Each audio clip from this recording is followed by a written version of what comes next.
This B Podcast Network show is presented by IXL.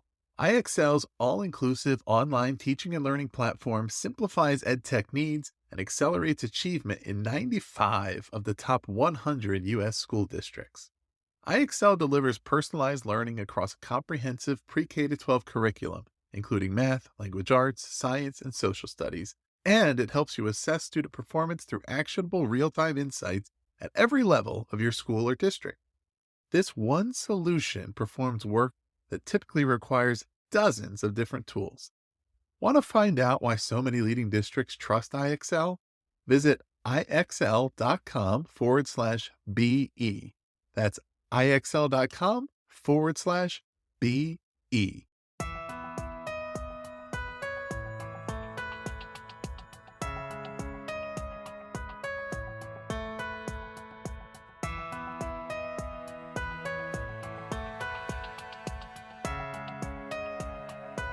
Welcome in, everybody, to the Authority Podcast here on the B Podcast Network. Thanks, as always, for being a part of our show. I'm excited to bring you this conversation, which is a part of our National Literacy Month campaign, a partnership between the B Podcast Network and Reading is Fundamental, to host a number of productive conversations across our network of podcasts about developing kids' reading and literacy skills for life. We're talking to a number of different experts and practitioners and authors, all about all the various things we want to know and do in order to help our kids become strong readers. My guests today are Margarita Calderón and Lisa Tartaglia. Dr. Calderón is born and raised in Juárez. She is a Professor Emerita and Senior Research Scientist at Johns Hopkins University, who has had research and development projects that have been funded by the U.S. Department of Education, National Institutes of Health, U.S. Department of Labor, and state offices of education. One of her empirical studies, the Bilingual, Cooperative, Integrated Reading and Composition, is featured in the Works Clearinghouse, and also the Carnegie Corporation of New York funded her 5-year study to develop expediting comprehension for English language learners.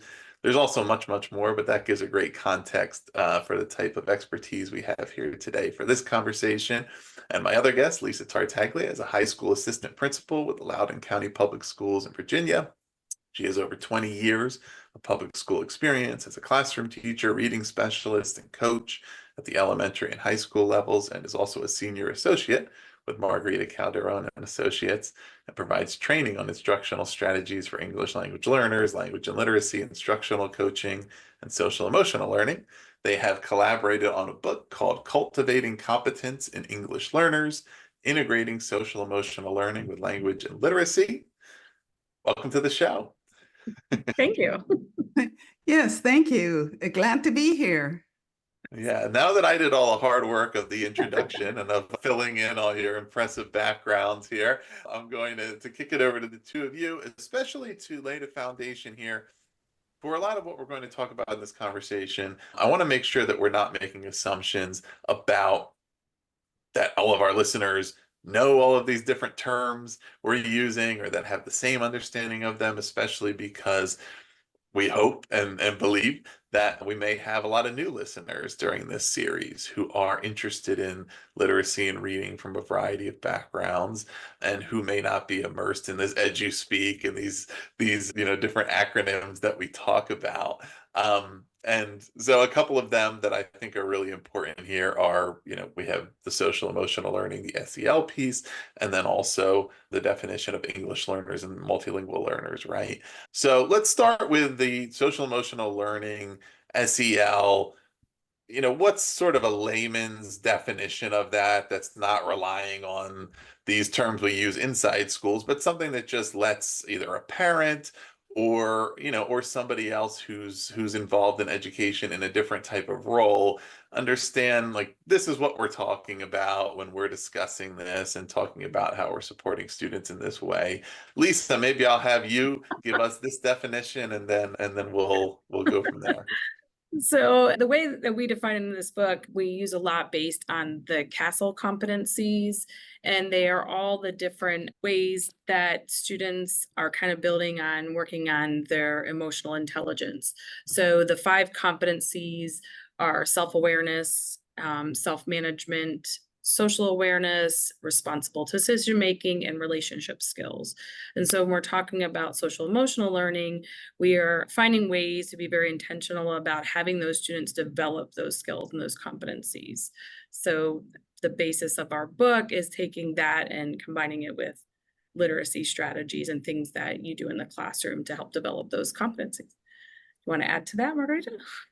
I think what's important is that there are ways of addressing all these competencies when teachers are teaching things like vocabulary, reading comprehension, writing, all those things that make it so difficult for English learners to learn everything all at once.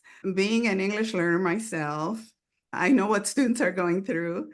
And also teaching ESL, I know what teachers are going through, and as a parent as well. So we all want strategies that are integrated into our daily practice. It's not separating and teaching social emotional learning skills separately from what the teacher will be presenting in a lesson, but rather being integrated into every lesson, everything that happens throughout the day. Yeah. Yeah. And one other term that has been popular a lot in conversations is life skills, right? It's developing Yeah. social skills, it's emotional regulation, it's learning how to adapt and function within a community, and decision making, self-management, self-awareness, Yeah. as you mentioned, Lisa. And that's something that I think people understand, they want, right? They want kids to learn that, and it gives a good foundation for understanding why that's so critical in teaching and learning. And how about the definition of students when we're talking about students who are English learners and multilingual learners, especially if we're going to have differences between those? How is that defined in schools so that our listeners understand what we're referring to there? Sure. If we can think of multilingual learners as an umbrella for a lot of terms that different schools like to use. For instance, in Texas, they call them emergent bilinguals. California likes multilingual learners. The official term from the U.S. Department of Education and U.S. Department of Justice is still English learners. And so on paperwork, all the schools will use English learners. But there's so many different terms. We might hear long-term ELLs. These are students that have been in schools since kindergarten, first grade. They are now in middle school or high school, and they're still English learners. They're still labeled as English learners because they haven't been able to pass those tests that help them to exit out of that status. Mhm. So that's one term. I think schools now will be hearing a lot about newcomers because the country is having newcomers from throughout the world. Almost every country now. New York has 200 and some languages. School districts in Kansas and other places have 20 languages at least. And so the term multilingual learners is the one that perhaps is most appropriate nowadays. In my work, I've collaborated directly with hundreds of educators to support their success. Do you know which of their EdTech frustrations comes up time and again? The sheer number of tools out there and the difficulty of knowing which ones schools like theirs are using to get results. IXL is different. Not only does it perform the functions of dozens of tools, it's currently delivering results for 1 in 4 U.S. students, including those in 95 of the top 100 districts. Another major pain point that comes up: when a school is excited to implement a new tool only to find out the teachers hate it. Yikes. It helps to know that IXL is loved and trusted by more than 1 million teachers, saving them time on prep work while enabling them to better support student learning. IXL is research proven to accelerate achievement. Studies across 45 states show that IXL schools outperform non-IXL schools on state assessments. And independent research from Johns Hopkins University verifies that IXL meets ESSA Tier 1 standards. With those results combined with IXL's teacher-friendly reputation, what more could you ask for? If you have a goal to increase achievement for all students, make sure to find out what IXL can do for you. Visit IXL.com/BE for a demo. That's IXL.com/BE. Yeah, and the book, right, is written, it seems primarily for these core content teachers across the subject areas. And I think that's a great place to go next with our conversation and talking about how critically important it is for teachers in different subject areas, your general education teachers, to engage with these strategies, with this discussion of what we're talking about here, because it's the literacy and the language skills that are the opportunity and the doorway into being able to access everything that's happening in all subject areas, right? And that oftentimes there's these overlooked or hidden challenges with language that appear to be some type of deficit in math, for example, right? But it has nothing to do with the students' understanding of math necessarily, but it's that the classroom discourse is leaving them behind and they're having a trouble keeping up with what's being discussed, and then it looks like, oh well, they're struggling with math, but right, all these kind of things that and in schools where not necessarily the teachers in all those subject areas are traditionally specifically trained in multilingual learners. It's important that we address that. So let's talk about that a little bit and discuss even why you designed this book around those core content teachers and what is typically, where are the areas for improvement in schools, as far as the fact that, of course, we can be doing better here in understanding how to make sure that our multilingual learners are getting the proper instruction, and what are some of those pieces that we want to start putting into place. Margarita, you can start here, and then Lisa, you can add from there. Yeah. Okay. Again, thinking of numbers, it appears that there are very few ESL teachers who are specialists in teaching English as a second language. Whereas before, you could have one ESL teacher in a secondary school and a high school, and this teacher would go from classroom to classroom to help the students. But now there's so many students, and one lonely ESL teacher, or even a handful. Now high schools have 10, 20 ESL teachers, and it's still not enough. And we can't expect the teachers, even if they pull the students out for 30 minutes a day to teach them English, to be able to learn the English for government, for biology, for algebra, as you mentioned. A lot of the students that are coming from other countries know so much more algebra, geometry than the students in our current schools.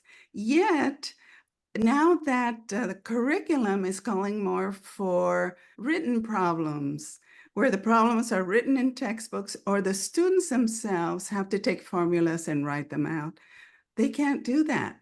And so they're not achieving at grade level or in the content, even though they might even know the content. So language is definitely one of those issues that we need to deal with today. And to add on to that, we need the secondary and middle school and elementary school teachers to all be prepared to receive these students, like Margarita said, because it can't fall on the backs of the few, ESL teachers. And we know pulling them out and putting them in like sheltered classes is it's not appropriate. They are not learning the language as quickly. So they really do need to be, those newcomers need to be placed in classes right away and speaking English from the very beginning. So by preparing the teachers with strategies, especially literacy strategies, that's helping make the curriculum accessible to those students when they come in. So it's so important that we get all content teachers on the same page so they're ready to receive these students and help them. And so that with this book kind of, especially I've been in high school, I've been in elementary school, and that's the one thing I'm seeing is that the teachers are not prepared to do that. And they're like, well, the EL teacher can do that, the ESL teacher can do that. And no, we all need to take responsibility for this and learn the strategies and make it more accessible.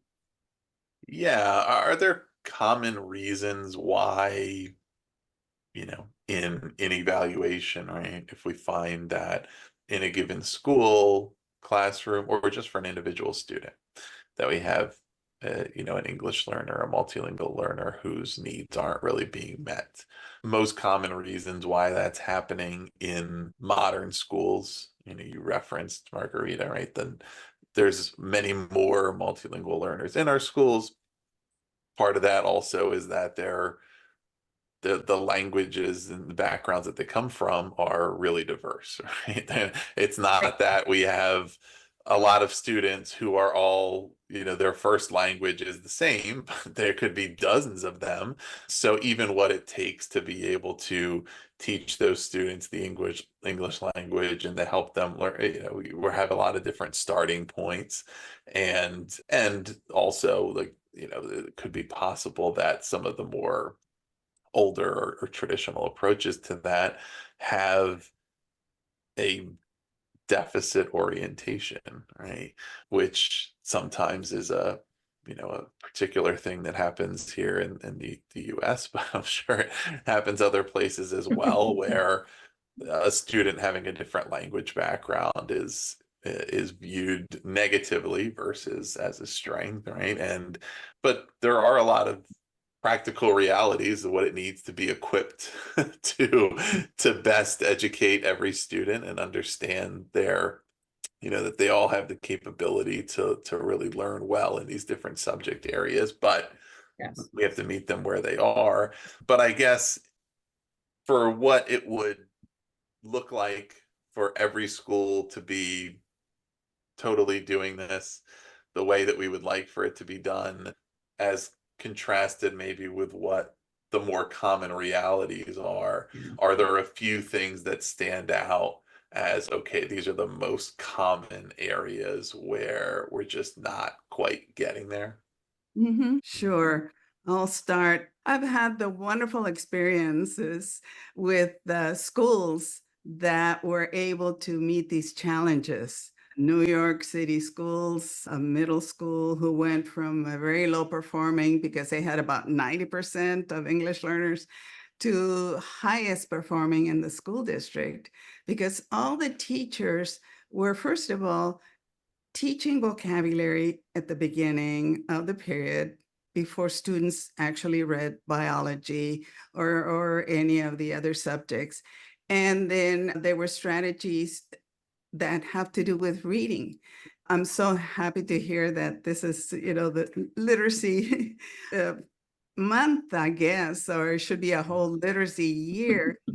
Because one of the things that is missing in most middle school, high school classrooms is teaching reading strategies, not how to read, but rather what are some reading strategies that a biology teacher can present to the students so that they can manage going into a text, being able to comprehend sufficiently as they work with a peer.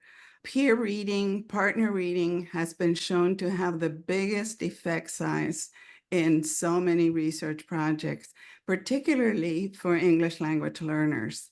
And if all the content teachers would just espouse the partner reading aspect of this and let them read with a partner. There are specific strategies. You can imagine there's a whole book on this, but there are specific strategies that we have seen core content teachers take on. And that's when not only the English language learners, but as you know from the NAEP scores, right, every single student now needs to reconnect, relearn how to read, how to develop comprehension skills. And so we have found that the strategies we have in this book also help all the students in the classroom. And so we have schools, not just the one in New York, but in so many places in Virginia, Loudoun County, Hawaii, that have all their core content teachers go through an extensive and intensive professional development on how to teach vocabulary, how to teach reading, and how to teach writing to English language learners and all other students, because every student can benefit from this. And we share that with the different chapters in the book. Yeah. Yeah. And then to add to that, also the discourse piece, when you said what was some area that we could see, in working with a lot of different secondary teachers, there's a lot of teacher talk, right? There's a lot of, teaching, and then students go read, and then the students go write. And the one piece that we miss a lot is that discourse, that talking piece, where they get to discuss it with their peers. So we have a lot of things embedded in this book of like sentence starters and ways for students to engage with each other and talk about what they're learning, because that helps them process that. So that would be one area, especially those multilingual learners that, putting them in intentional partnerships, like Margarita said, for partner reading, but also for talking about their text, summarizing, writing together, things like that, because that will help them. And that's where we bring that SEL piece in, right? Like they're learning from each other and working together with each other. Yeah. So also, before we move into this next section, one thing I do want to mention for listeners is, as we talk more about these strategies, you'll probably, make your own connections to how many of these are going to be helpful to all students, right? And they're not exclusively beneficial to multilingual learners. I don't want to pull a hamstring mentioning that every single time so we'll just mention it now and reference that, and that'll be clear as we go on. But this book, certainly is written about supporting English learners, so we want to really talk about that specifically, and not need to feel like everything needs to be generalized. But Lisa, in your definition earlier of social and emotional learning, you referenced CASEL. CASEL is the Collaborative for Academic, Social, and Emotional Learning. That's the the organization that is really the lead in promoting SEL, in evaluating curriculum products around SEL, right? And really organizing a lot of educational efforts around it. How do the core tenets of that framework apply to the relevant needs of English learners when we think about the specific things that make English learners unique, the things we need to be doing to make sure that we're properly engaging them in the classroom? How do those tenets of SEL help to facilitate that? Well, I think we have a model in our book where we have all the literacy pieces of like cogs on a wheel, like they're different parts of like a wheel. And we have SEL as kind of the oil, or the thing that makes them move, makes them all go together and work in harmony. It's like if you just did reading in the class, but the students just read by themselves, they're not going to get the same benefit as if when they're reading with a partner, because now they have someone helping them. They're working together, they're working towards something. When they work in a group, in some of the activities and strategies that we have in here, they're learning how to make decisions together as a team. They're working on those relationship skills.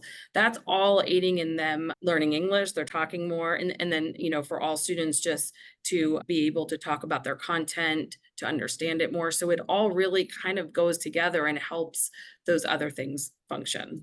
So. I imagine that it also, when the entire class is engaged in their social emotional learning, and that it's creating a better learning environment for multilingual students, because we also have students who aren't multilingual, like they're on the same page as far as that. There's more supportive learning and that, and is that kind of also part of the thought behind why this is an effective, why this is one of the lead things that you're talking about in the book, right? that it's not, I mean, it's in the title, Yeah. it's woven throughout everything, but that it's about that learning environment, right? Mhm. Yes, it makes a space Maybe. for the students. Go ahead, Margarita. No, I could say maybe we could give you an example with vocabulary, because vocabulary is the first thing that we want teachers to do a lot of in order to enhance the discourse. Then they need vocabulary. So vocabulary starts out with pre-teaching a few words, maybe 4 or 5 words. And the teacher, step number 1, will ask the students to repeat a word 3 times. Let's say, for instance, a word like primarily due to. That's a phrase, but it's considered a word because students need to learn this. This is in a science text. And so when they come to this word, it connects several concepts, so they need to know that word. So a teacher selects that word to pre-teach. And step number 1, the students are to repeat it 3 times after the teacher. Well, in elementary school, it's a, the kids love to repeat the word, they enjoy it, and they'll play with it. But think of high school students. What, me repeat 3 times? Why do I have to do this? And so their attitude has to change, right? But they also have to be mindful of the fact that this is something important that they need to do. And so their interpersonal skills, their attitude, willingness to try, willingness to accept feedback from the teacher, from their partner, to help each other, to learn how to work together with a partner. All of those are social emotional skills. As well as during those pre-teaching of words, there are several other pieces that the teacher does. In 1 minute, the teacher will describe the word, give an example, define it, and therefore, in step number 6, the student and the partner get together and use that word in their own examples. We call it ping pong style because each one does an example, and then the other one gives an example. And so let me be a little more concrete. So for example, if the word was primarily due to, and the teacher says, okay, everybody use this stem and finish it off, okay, with your partner.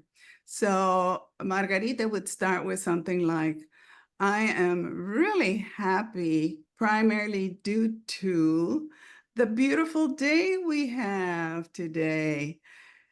And then Lisa, your turn. Say I'm very hungry, primarily due to me working through lunch today.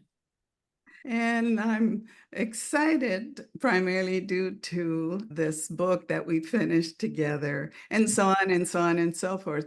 And so while we're doing that, while we're doing this back and forth, the other thing that we're doing is developing listening skills. I need to listen to what Lisa says. She needs to listen to me. We're furthering our speaking skills. But I think most importantly, the cognitive skills, keeping information that the teacher gave us very, very quickly in 1 minute, keeping it in our mind, getting that working memory to really work, and then using the new information, translating that new information into our own examples that we can play with, have fun with our partners, but we're practicing for a whole minute. Yeah, it strikes me. I mean, I just recorded a conversation for an episode that I will probably be published when this one does. They'll publish around the same time, but with Jennifer McCarty Plucker about her book, Inspiring Lifelong Readers. And talk about competence, confidence, and engagement, right, in reading. And one of the things it was making me think about is like that's sort of the default order: competence, confidence, engagement, and and there are different things, and of course your competence and your learning, whatever it is. Let's talk about reading, right? The better you are as a reader, the more confident you are, and then you're more inclined to be engaged in that in school. But how do we also make the reverse true? How can we start with engagement and confidence so that you're confident you can become more competent, right? And not only have it be we're only confident if we're already good at something, and if we're not, then but all of that I think also relates to this, the SEL approach, right? And the students understanding one another and dialogue and having more confidence in their place within that learning community, and feeling like they belong there, and like there is a focus and support in place to make sure that they're learning and that they can feel engaged with what's going on and not have those hidden factors of disengagement be overlooked any longer, right? The different things that are happening that that are not the things that the teacher is doing. But if my classmate asks a question and teacher gives an answer and I didn't really understand the question, then like I'm missing an important part of whatever was happening here. And those are things that it's easy to miss if you're not paying specific attention to it, right? To say, and there's a lot of other pieces to that, but that I think it's all part of becoming a more skilled learner in reading or any other subject area, whether it's with your language skills or your math skills or your knowledge of history or science or whatever, has to come from a foundation of feeling like I'm where I'm supposed to be. I'm confident this is the place where I'm going to learn what I want to learn. I'm confident that when I show up, that there seems to be a plan in place to help me learn, right? And that it's not, just something I'm going to have to totally figure out on my own.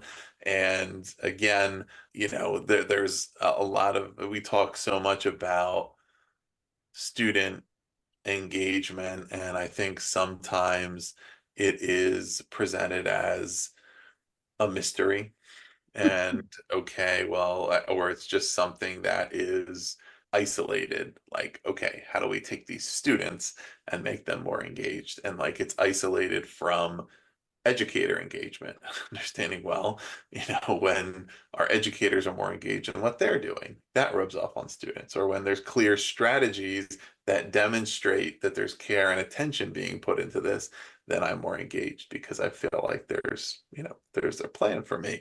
Or what are the things that are actively disengaging, right? That it's not just unengaged or engaged, but it's like, no, we've actually created the opposite effect because we have shown you that you should not be engaged, and it's much, that's difficult to recover from. Anyway, all that to say that I feel as though there could be a component of the efficacy of these strategies that just in their explicit implementation and in the demonstration and the conversation with students about teaching and learning, that can really support that engagement and that willingness to confidently step into the classroom learning environment before even getting into whether the strategies actually work on their own, right? But just setting the context for effective learning. Yes, and that's what every chapter does. Before vocabulary, here are the things that you can mention to the students. Here are the social norms. These are the protocols. These are the routines that we're going to do. And then when the students move into reading, they stay with their partners. So they're feeling comfortable. There is that sense of belonging. There's a sense of confidence And Lisa's not going to get mad at me if I make a mistake. It's okay. I can take risks because it's a safety net that the teacher has built for us for every pair of students that the teacher has. They experience this comfort and the fact that now it's okay to be me. It's okay to make mistakes, that I have someone who can give me feedback, or I can give my partner feedback. We're working together, we're in this together, and we have goals, and we're going to reach those goals because our attitudes are changing. And every time something doesn't quite go right, then we have some other social norms, some tips for the teachers. What if this happens? Well, here's something that you can do.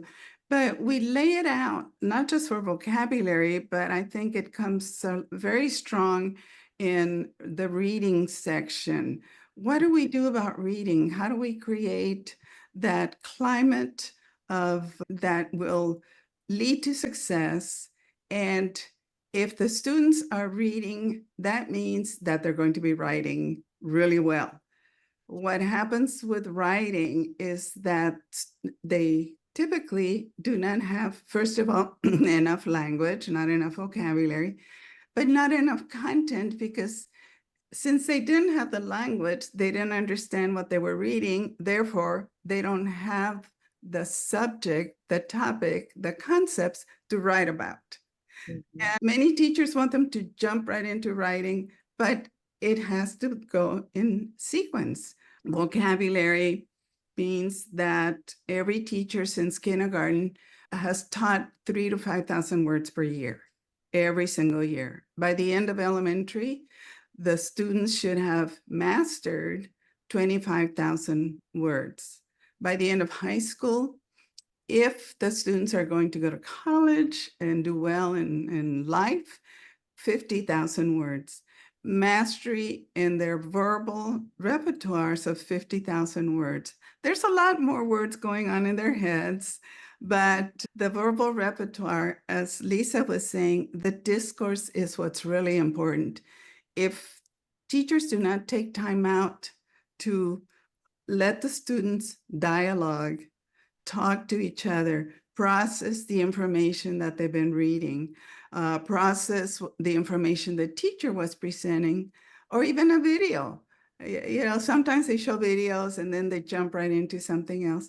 Students need to process this information. They need to articulate the words, the new type of sentence structures that they're learning for every single subject. Right. Yeah, I mean, it's the nature of schools and the nature of the workforce and the nature of the world is you have to be able to show what you know, right? And language and skills are a huge part of that, is being able to demonstrate, okay, I do know this and here's how I can convey that. And that's why we certainly shouldn't overlook it. You know, Lisa, I think it's fair to say that this doesn't really work if it's only being done by a couple of teachers in a couple of classrooms, right? Where do you start with the school-wide culture shift to these SEL practices and making this happen? Yep. So in the last chapter, we do talk about a whole school approach, and it's very important to bring the whole school together for the training, the administrators, the coaches, everyone on board. So we're all one, using similar strategies. We have the same goals. And so when students go from class to class, they're seeing the same things, in a way, like they know what to anticipate. They'll be learning vocabulary, that they will be reading, that they will be talking about their content, and they will be writing. And so like Margarita said about the vocabulary building, think about if every teacher in a secondary school taught vocabulary in every block, like think about how many more words those students are learning. So really the best way to do this is a whole school approach, and kind of holding each other accountable and creating that culture and climate that students feel safe, they're able to take risks, they feel valued. the whole school's building on their strengths. So when we do this PD with schools, we do suggest a whole school approach. And then we come in and coach as well. So we'll watch the teachers use some of the strategies, provide feedback and support for them. So they're not just left on their own to like, oh yes, great, I learned this in PD, and then they forget how to do it or they don't use it correctly. So the whole school involved and the coaching piece is really the best way to do this and get everyone on the same page. Yeah, and Margarita, I think a lot of times, I mean, certainly over the years, especially when it comes to SEL in particular, although there's other types of school initiatives and approaches and things that fit into this, the gap between interest and implementation comes down to time. When do I do this? How do we really do this? Things have, I mean, the past decade has been, I think, a whirlwind of different things happening with respect to SEL. But 10 years ago, it was like 97% of school leaders said they were somewhat or very interested in making it happen, but maybe 20% were really doing it with a clear plan, and then that increased, and but for those who think, well, this seems great, but it's daunting, how do they navigate through the challenges of making it happen and seeing it as practical and doable, and then doing it? Well, it's through the comprehensive professional development, as Lisa said. By comprehensive, I don't mean just a one-shot workshop and here it is, go do it, that's it. It actually takes a whole day just to do vocabulary and to show the teachers where the sales strategies are integrated into vocabulary. Another day for reading and how that could be organized. Another day for writing, another day for lesson designs, to go back and look at the lessons. And then we bring the coaches, the instructional coaches, who have also gone through the training, but they do one more day just to look at the observation protocols. So how do I observe teachers now?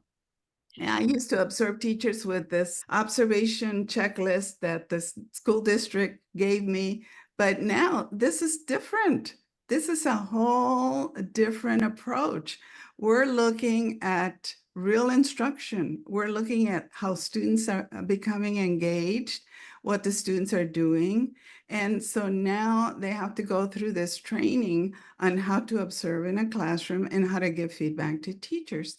But also the administrators, because the administrators also have their checklist and they're used to evaluating teachers in a certain way. We get more and more requests from administration to help them distinguish the difference between the way that they used to evaluate teachers and the way that they now have to observe and evaluate teachers with either a handful of English learners or 50% of their classroom are English learners. And so they also have to go through the first phase of training with the teachers and the coaches, and then their own session on how to go about doing this, because they all realize that this is helping the school. I also do a lot of work with the Department of Justice, the Office of Civil Rights. And we had a whole state, a whole school district that was doing fairly well until thousands of newcomers arrived. And now it's like going back, okay, so now what do we do? Because 60% of our teachers had never, ever had an English learner before. And now we're being scrutinized. We don't know what to do. And so how do we go about making sure that teachers transfer the skills from what they learn in the training session into the classroom? And that transfer also goes into all their students' academic achievement. So it's complicated, yes, And that's why so many school districts still are not in the mindset.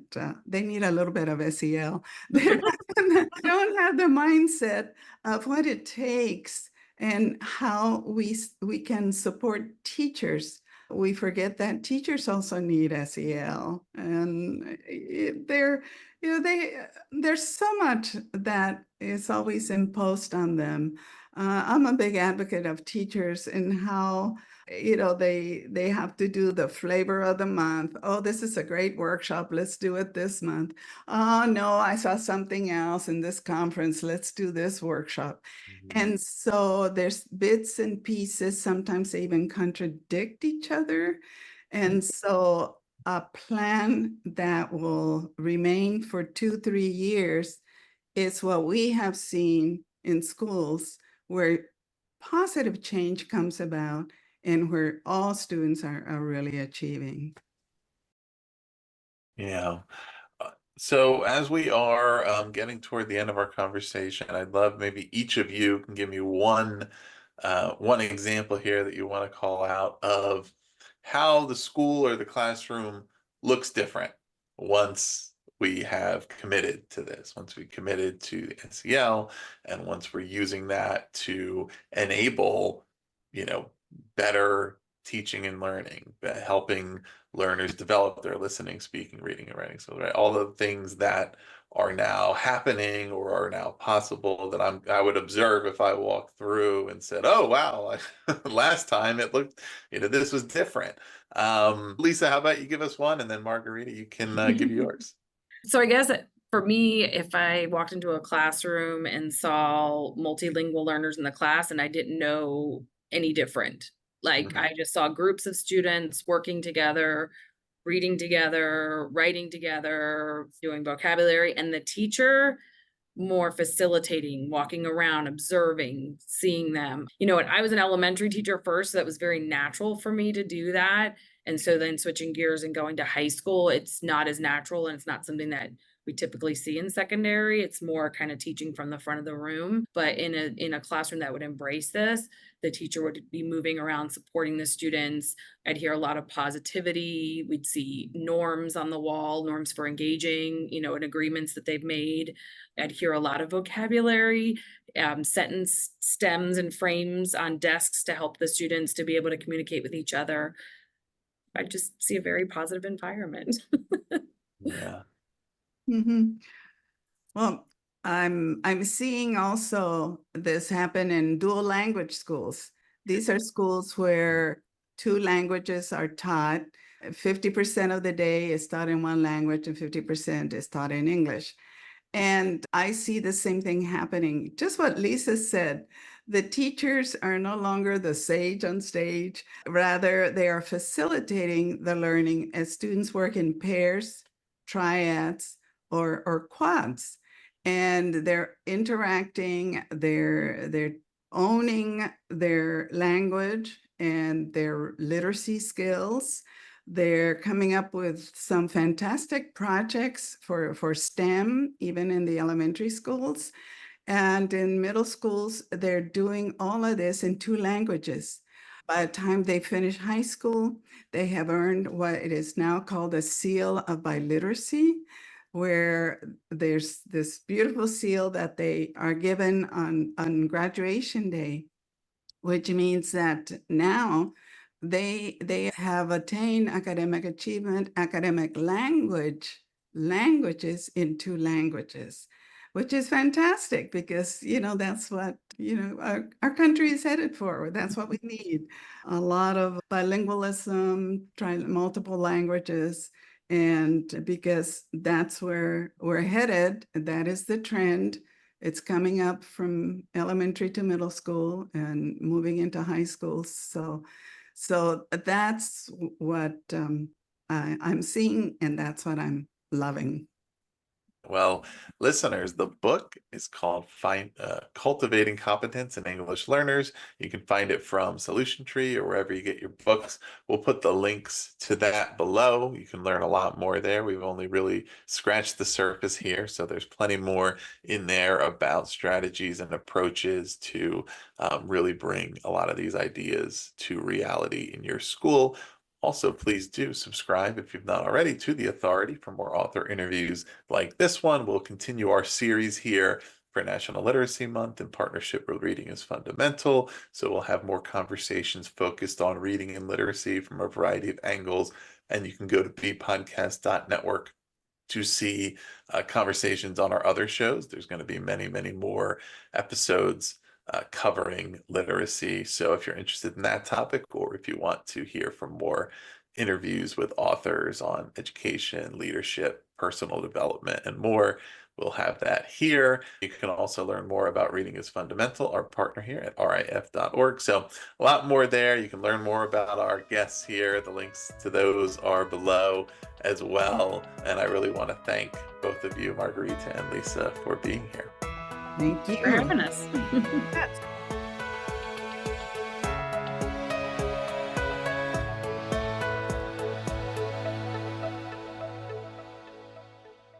Do you want to simplify your school's technology, save teachers time, and improve students' performance on state assessments? You can do it all, but don't waste another minute. Head straight to ixl.com/BE to learn how IXL's research-proven teaching and learning platform can help you achieve all of these goals. That's ixl.com/BE.